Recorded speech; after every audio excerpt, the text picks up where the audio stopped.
Ready? I'm ready. I'm ready.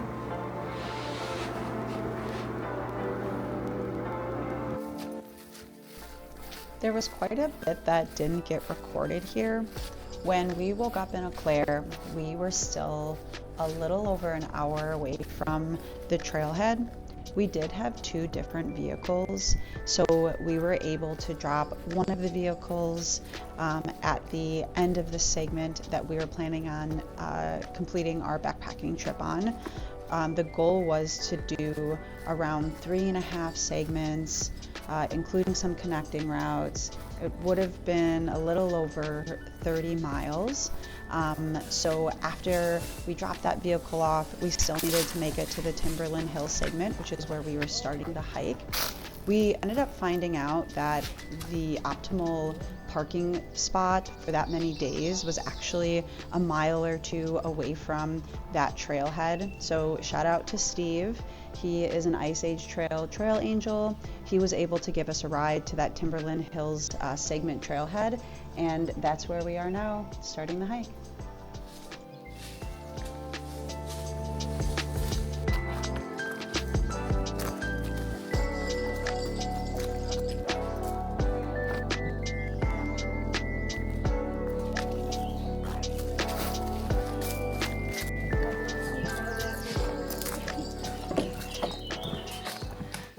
Look at those dams.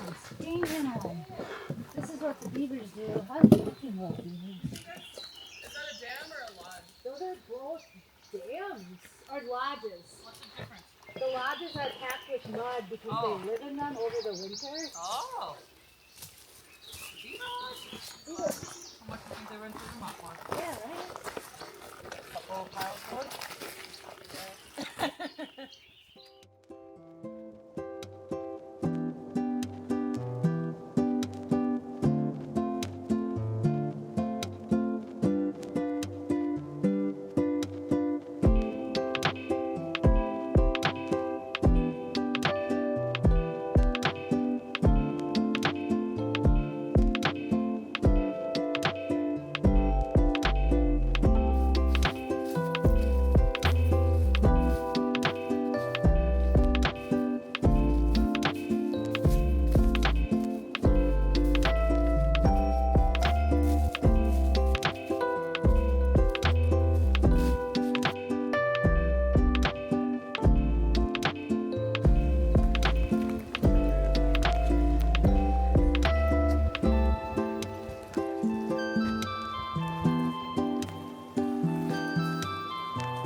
That's so cool. You want to see it?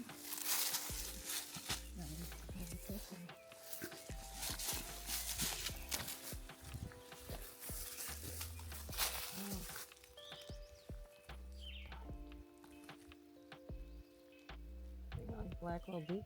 Yeah.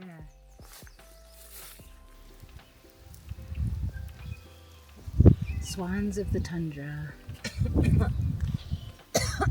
Here amongst us. Oh yeah.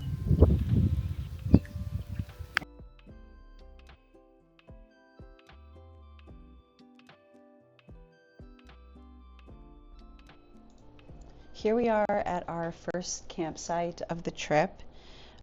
There weren't any designated camping areas along this segment, so we had to find primitive camping on some county forest land. We did end up finding this really great spot right on a lake. We were surrounded by a few different beaver dams, and we had the pleasure of having some awesome dinner entertainment with two trumpeter swans that were posted up on the lake for the majority of the time that we were there. I'll be giving a little bit more of a day of detailed recap right here. We've made it to our first campsite for the night, so I guess I'll unpack the day a little bit. So we ended up getting a hotel in Eau Claire and spent the night there, and we were up by and out by 7 a.m.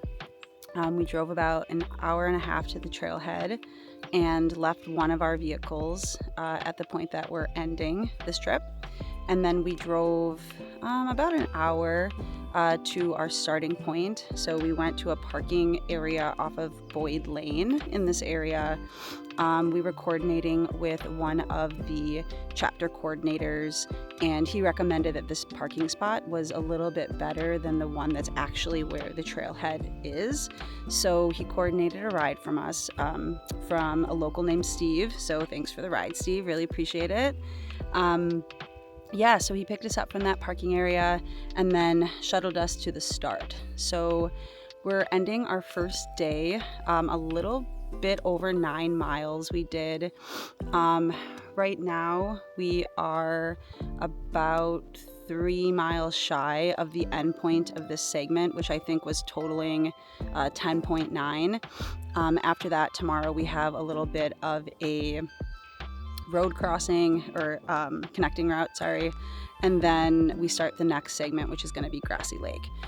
So yeah, we're kind of just unwinding, setting up camp for the first time on this trip, and really just enjoying ourselves.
After breakfast, the trumpeter swans said goodbye to us just as we were saying goodbye to our first campsite of the trip. We packed up and we got back on the trail to finish the Timberland Hill segment.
One, two, three, Seagars!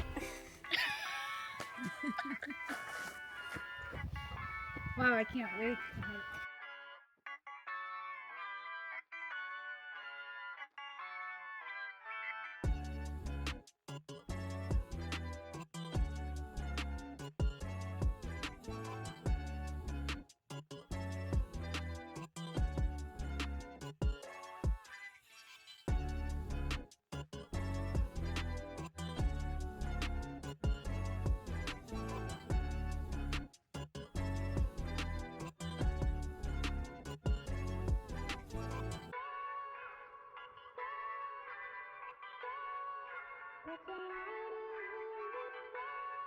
Sarah Jo, can you give us a tutorial of how you put on your backpack?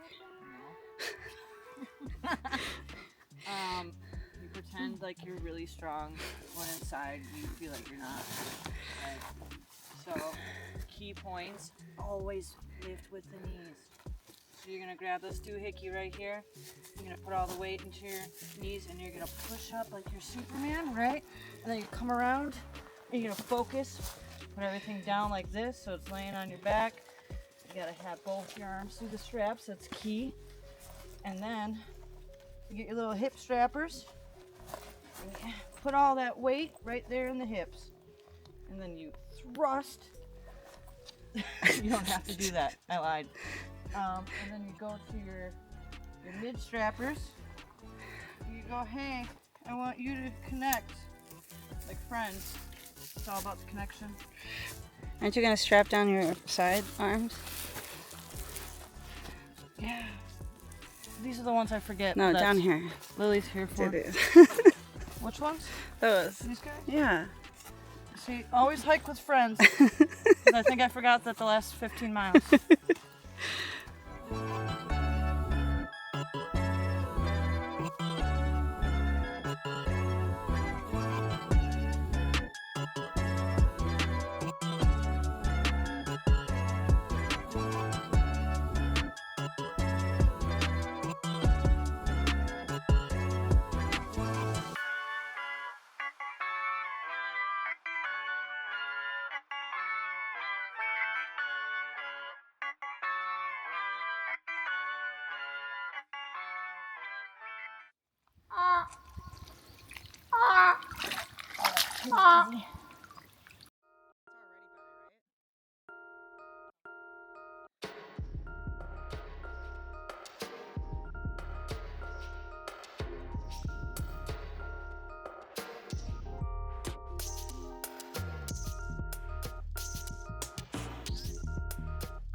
We got a porcupine spine.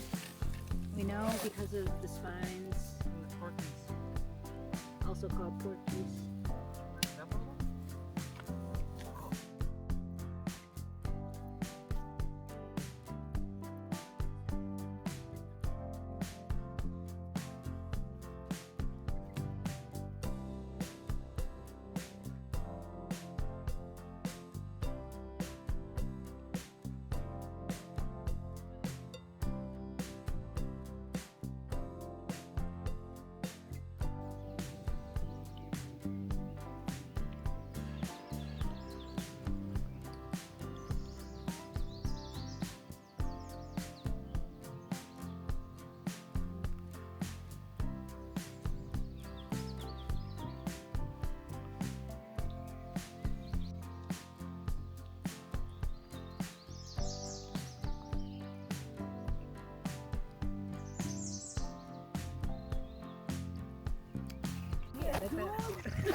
We love Osprey.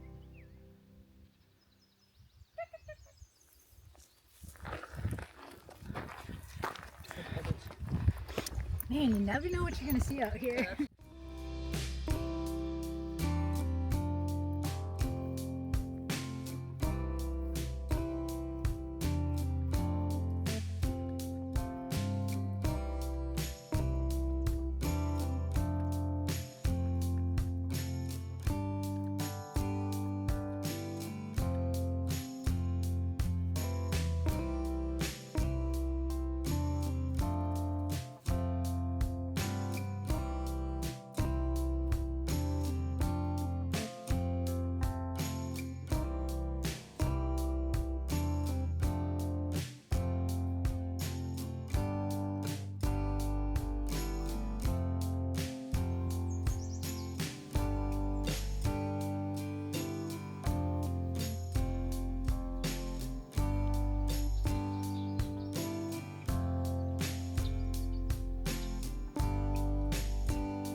Here's an official update.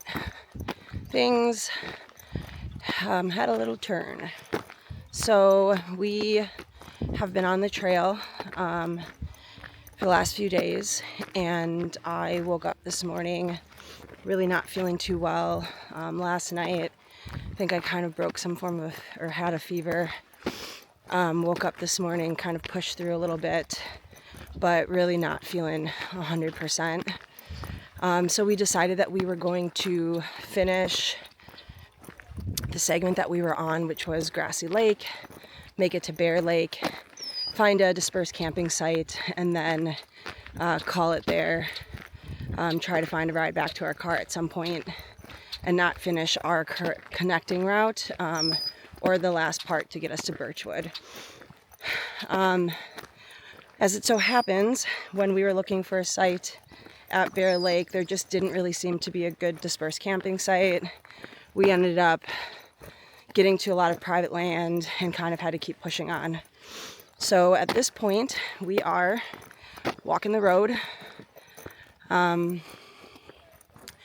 We're trying to try our luck at Shady Grove Campground. hopefully they can accommodate us. It is Memorial Day, so we'll see how that goes. Hopefully they're not booked up, or if worse comes to worse, we can maybe pitch a tent somewhere around them. So it's kind of the update of where we're at. Okay, so another update.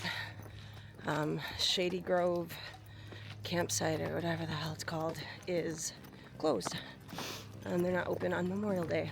So luckily we were just about to turn in, and a car on the side of the road had let us know that they were closed, which is great because we didn't have to walk all the way down that road.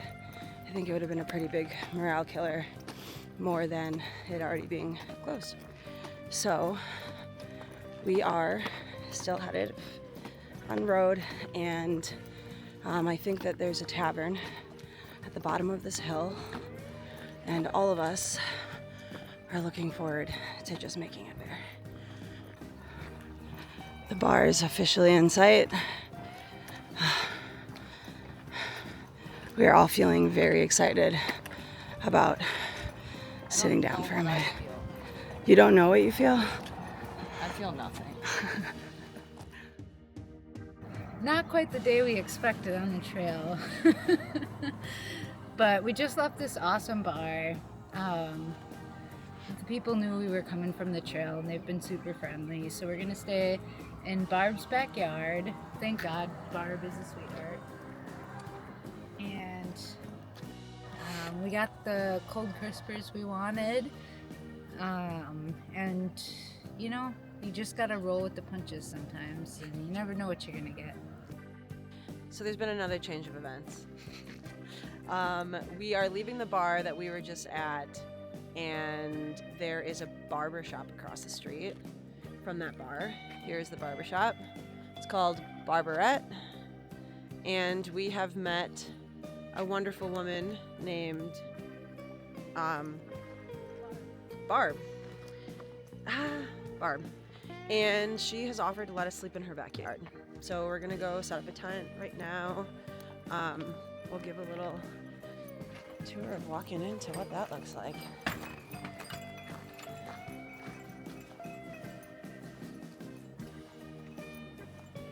It's my first time here, so.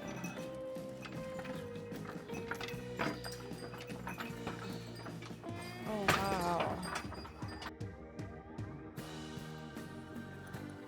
This is amazing.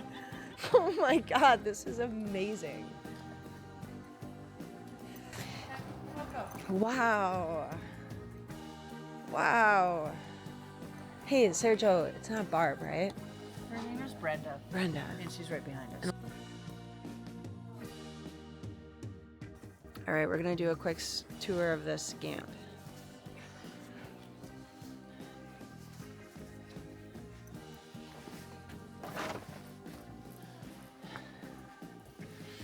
So nice that she offered us, well, two of us at least, that'll be able to fit in here, to sleep in here. So that's one side.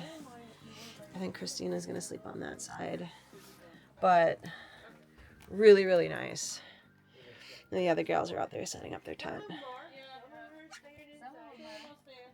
Love the Ice Age Trail community. So accommodating and kind. Really great.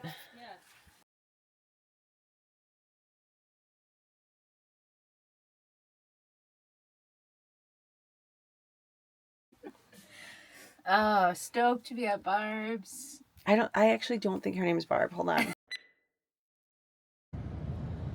So we have officially made it back to Christine's car. We are on our way to our second car and then headed home. And there's Sergio that tied one on a little too hard at the third base. Hey, this is a family-friendly channel. I mean, be quiet, please. Thanks.